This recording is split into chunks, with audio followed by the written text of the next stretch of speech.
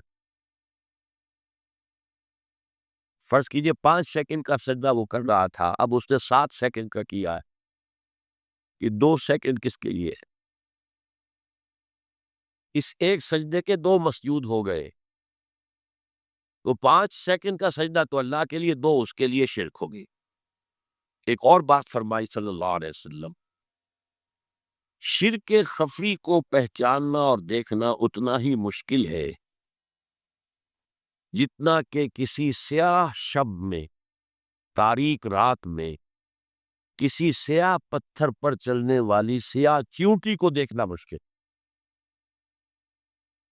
تشبیہ کا بلاغت و فصاحت کی انتہا ہے، جیسے میں نے عرض کیا تھا کہ ایک جوڑے کی 2 جوتیوں کے مابین جو مشابہت ہے، امت مسلمہ اور سابقہ امت بنی اسرائیل کی، ان کے اوپر جو حالات وارد ہوئے ان میں وہی مشابہ۔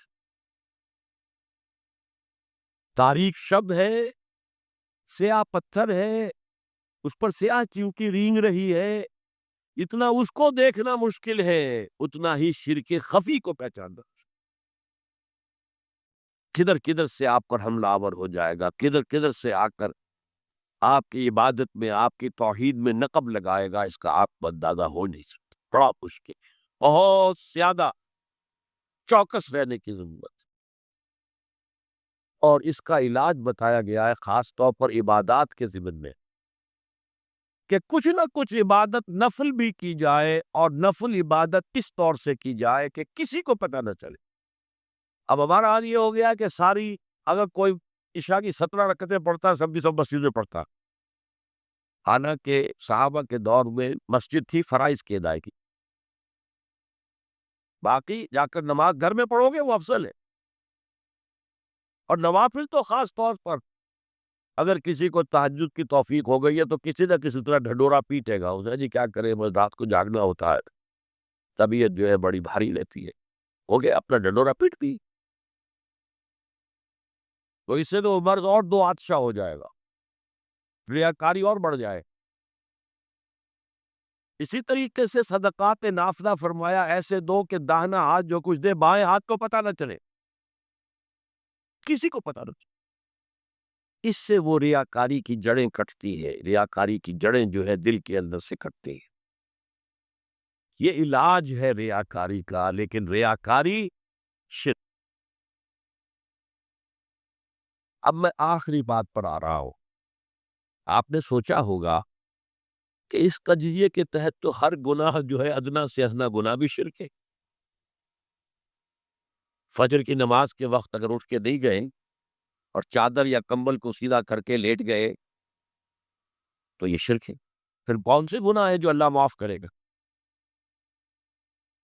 یہ جو میں نے آیت آپ کو 2 دفعہ جو آئی ہے سورہ نساء میں سنائی، ان اللہ لا یغفر ان یشرک بہ ویغفر ما دون ذلک لمن یشاء، اللہ تعالیٰ اس کو تو ہرگز نہیں بخشے گا کہ اس کے ساتھ شرک کیا جائے، البتہ اس سے کم تر جس کو چاہے گا بخش دے۔ تو جان لیجئے یہ جو باریک تجزیہ میں نے کر کے بتایا ہے یہ اپنی جگہ 100% درست ہے، لیکن ان میں جو یہ چیزیں ہیں، کوئی کوتاہی ہو گئی، کوئی گناہ ہو گیا، کوئی شریعت کی مخالفت ہو گئی، نفس کے کسی اس وقت کے دباؤ میں آ کر یہ گناہ شمار ہوں گے، اگر یہ آپ کی طبیعت ثانیہ نہ بن جائے، اگر یہ آپ کی سیکنڈ نیچر بن گئے تو این گناہ بھی ساری تباہی لانے کے لیے کافی ہے۔ اگر آپ نے ڈیرے ڈال دیے، غلطی ہو گئی معافی مانگو، توبہ کرو، استغفار کرو، اللہ صاف کر دے. نہیں کرو گے تو پھر ایک گناہ پر بھی دوام اگر ہو گیا، اس گناہ نے ایک نے بھی تمہارا احاطہ کر لیا، تو وہ جہنم میں خلود کی وعید قرآن میں آئی ہے. بلا من کسب سیئۃ وَأَحَاطَتْ بِهِ خَطِیَّتُهُ فَأُولَٰئِکَ أَصْحَابُ النَّارِ هُمْ فِیہا خَالِدُونَ. تو نہیں جس نے کوئی ایک بھی بڑا گناہ، چھوٹا نہیں، یہ چھوٹے چھوٹے گناہ جو ہوتے رہتے ہیں، گناہ کبیرہ لمم جن کو کہا گیا ہے، اس کی اللہ تعالیٰ کے ہاں پکڑ نہیں ہے. بلکہ وضو کرتے ہیں تو ہاتھوں کے اس طرح کے گناہ وہ دھل جاتے ہیں، آنکھوں کے گناہ دھل جاتے ہیں. گناہ کبیرہ اگر ایک بھی کریا اور مستقل کیا اور اس پر ڈیرے ڈال دیے اور وہ آپ کا احاطہ کر. آج کے دور میں سود کا نظام، سودی کاروبار، وہ تو آپ کا احاطہ کر گیا، آپ کے پورے وجود کا احاطہ کر. بلا من کسب، اور کسبہ کہتے ہیں جان بوجھ کر کرنا.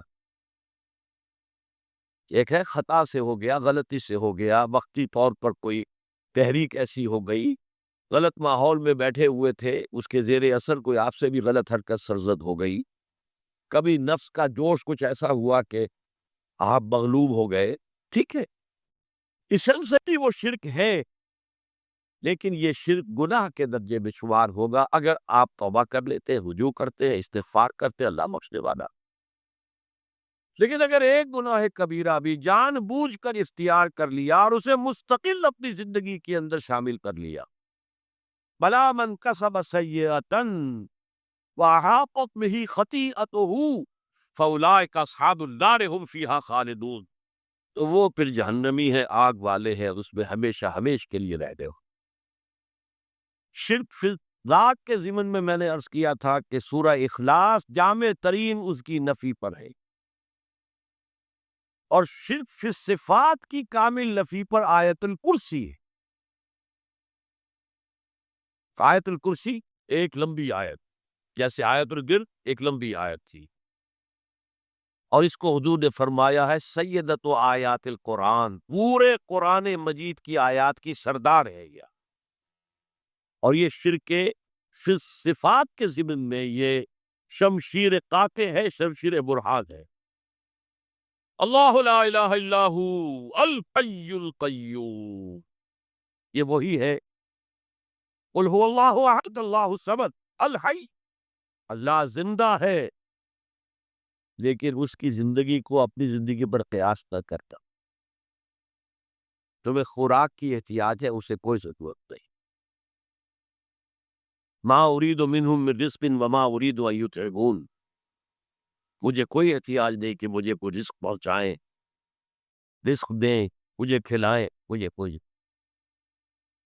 پھر تمہاری حیات نیند، اونگ، تھکان، ان تمام کمزوریوں کے ساتھ ہے. وہ الحی ہے، اپنی ذات میں خود زندہ ہے، حیات اس کی ذاتی ہے، کسی اور نے عطا نہیں کی ہے. ہماری تو مستعار ہے، عمر دراز مانگ کے لائے تھے، 4 دن 2 آرزو میں کٹ گئے 2 انتظار میں. اور القیوم بقیہ پوری کائنات کے لیے وہی ہے، اس کو تھامے ہوئے ہے. لا تاخذہ سنۃ ولا نوم، الحی، حیات کامل، کہ اس کو نہ نیند آتی ہے نہ اونگ آتی ہے. لہو ما فی السماوات و ما فی الارض، آسمان اور زمین میں جو کچھ ہے اسی کی ملکیت ہے. تم کسٹوڈینز ہو، تم امین ہو. ای امانت چند روزہ نسلماس، در حقیقت مالک سے ہر شے خداس. یہاں تک کہ یہ میرا جسم بھی میرے پاس امانت ہے. میں کون ہوں؟ میری خودی، میری انا، میری روح جو پوزیس کرتی ہے اس بدن کو، لیکن یہ پوزیشن ملکیت کا نہیں ہے، امانت کا ہے. یہ امانت، یہ ہاتھ بھی امانت ہے، میری زبان بھی امانت ہے، میری آنکھیں بھی امانت ہے. من ذا الذی یشفع عندہ الا باذنہ، یہ یہاں پر انداز بڑا پرجلال ہے. کون ہے وہ جو شفاعت کر سکے اس کے دربار میں مگر اس کے اذن سے؟ کسی کا ذاتی، کسی کا زور، کسی کا اختیار نہیں ہے کہ جس کی بنا پر وہ شفاعت کرے. ہاں اللہ کے اذن سے. اور دوسری جگہ پر آتا ہے جس کے لیے وہ چاہے گا اور جس کو اجازت دے گا. جیسے کہ آتا ہے عما یتساءلون میں، یوم یقوم الروح والملائکۃ صفا، اور ان میں سے کوئی بھی بات نہیں کر سکے گا، کلام نہیں کر سکے گا، لا یتکلمون الا من اذن له الرحمن، سوائے اس کے جسے رحمان اجازت دے، وقال صوابا، اور صحیح بات کرے گا، کوئی غلط بات نہیں کرے گا۔ یعلم ما بین ایدیہم وما خلفہم ولا یحیطون بشیء من علمہ الا بما شاء، وہ تو جانتا ہے جو کچھ بھی ان کے سامنے اور ان کے پیچھے ہے، اور یہ کوئی احاطہ نہیں کر سکتا مخلوقات میں سے، اس کے علم میں سے کسی کا بھی، سوا اس کے جو وہ خود چاہے۔ یہاں بڑے ہی لطیف انداز میں شفاعت باطلہ کے تصور کی نفی ہو گئی۔ دیکھیے، آپ کہیں جا کر کسی مجسٹریٹ سے سفارش کرتے ہیں تو کیا کہتے ہیں؟ اجی یہ فائل کے اوپر جو کچھ ہے آپ اس پر نہ جائیے، یہ گواہیاں وغیرہ جھوٹی ہو گئی ہیں، میں آپ کو بتاتا ہوں اصل بات کیا ہے۔ اللہ کے سامنے کوئی یہ کہہ سکے گا کہ اللہ تیرے علم میں نہیں ہے، میرے علم پہ ہے؟ یعلم ما بین ایدیہم وما خلفہم، وہ تو جانتا ہے جو کچھ ان کے سامنے اور جو کچھ ان کے پیچھے ہے۔ ولا یحیطون بشیء من علمہ الا بما شاء، اور ان میں سے کوئی بھی، جیسے کہ میں ابھی بتا چکا ہوں، بریلوی مکتب فکر بھی کہہ رہا ہے کہ اللہ کا دیا ہوا علم ہے، محمد الرسول اللہ کا جتنا ہے، لا محدود نہیں ہے، محدود ہے، قدیم نہیں ہے، حادث ہے، جتنا اللہ چاہتا ہے، جس کے لیے جتنا چاہتا ہے، لیکن اس کے علم میں سے احاطہ نہیں کر سکتا کوئی مگر جو وہ چاہے۔ وسع کرسیہ السماوات والارض، اس کا اقتدار چھایا ہوا ہے، مستولی ہے، آسمانوں پر بھی اور زمین پر بھی۔ ولا یعودہ حفظہما، اور اسے عاجز نہیں کر سکتی ان دونوں کی حفاظت۔ قیوم وہی ہے، صمد وہی ہے، لیکن اس سے کوئی تکان طاری نہیں ہوتی، عاجز نہیں۔ یہ اصل میں نفی ہے جو تورات حافظے سے مرتب کی گئی تھی۔ 587 میں نبوکدنضر کا جو حملہ ہوا تھا، اس میں اصل تورات گم ہو گئی، اس وقت سے آج تک وہ اصل تورات ان کے پاس نہیں۔ پیریڈ آف کیپٹیوٹی سے واپس آئے ہیں بیت المقدس میں، سائرس کے لطف و کرم کی وجہ سے، ذوالقرنین کے لطف و کرم کی وجہ سے، پھر یادداشتوں سے لوگوں نے وہ تورات مرتب کی ہے، تو اس میں انسانی فکر شامل ہو گیا۔ لہذا وہاں یہ لکھا ہے اللہ نے 6 دنوں میں آسمان اور زمین پیدا کیے اور 7ویں دن آرام کیا، یعنی کوئی تکان لائق ہو گئی۔ قرآن نے کہا، اللہ تعالیٰ نے فرمایا سورہ قاف میں، وَلَقَدْ خَلَقْنَا السَّمَاوَاتِ وَالْأَرْضَ وَمَا بَيْنَهُمَا فِي 6 أَيَّامٍ وَمَا مَسَّنَا مِن لُغُوبٍ، یقیناً ہم نے آسمان اور زمین اور جو کچھ ان دونوں کے مابین ہے انہیں 6 ہی دنوں میں پیدا کیا، وہ بات ٹھیک ہے، لیکن ہمیں کوئی تکان لائف نہیں ہوئی کہ ہمیں کسی آرام کی ضرورت ہو۔ لا یعودہ حفظہما وہو العلی العظیم، العلی وہی ہے، سب سے بلند و بالا، لتکون کلمۃ اللہ ہی العلیٰ، تاکہ اللہ کا کلمہ سب سے سربلند ہو جائے، اور وہی عظیم ہے، عظمت والا۔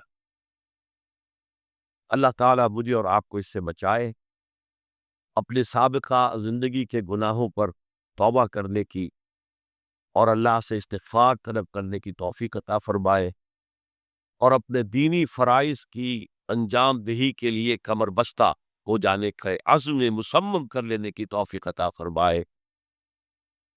اقول قولی ھذا واستغفر اللہ لی ولکم ولسائر المسلمین والمسلمات۔